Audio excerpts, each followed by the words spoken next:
নমস্কার বন্ধুরা। ইতিমধ্যেই কিন্তু অনেকেই বাংলা যুবসাথী প্রকল্পে আবেদন করে ফেলেছেন। এবার অনেকেই জানতে চাইছেন স্ট্যাটাসটা কীভাবে দেখব। স্ট্যাটাস এই মুহূর্তে কিন্তু মেন অফিসিয়াল ওয়েবসাইট থেকে দেখা হচ্ছে। চলুন কীভাবে স্ট্যাটাসটা দেখবেন সেটা একটু আপনাকে দেখিয়ে দিচ্ছি।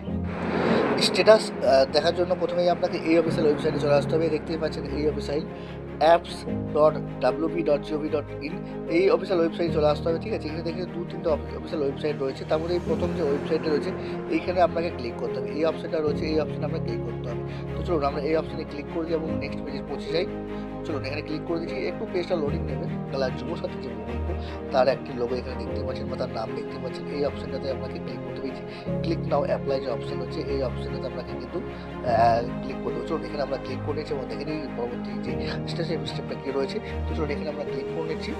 তো যখনই এখানে আমরা ক্লিক করছি, ক্লিক করার সাথে কিন্তু যে নেক্সট পেজে যাওয়ার কথা কিন্তু যাচ্ছে না। যেহেতু এখন কিন্তু সার্ভার প্রচণ্ড ডিস্টার্ব হচ্ছে, বারবার কিন্তু আমরা চেষ্টা করছি এখানে ক্লিক করে, কিন্তু যেহেতু আমরা সেই নেক্সট পেজে কিন্তু পৌঁছাচ্ছি না এবং স্ট্যাটাসটা আমরা সেজন্য দেখতে পাচ্ছি না।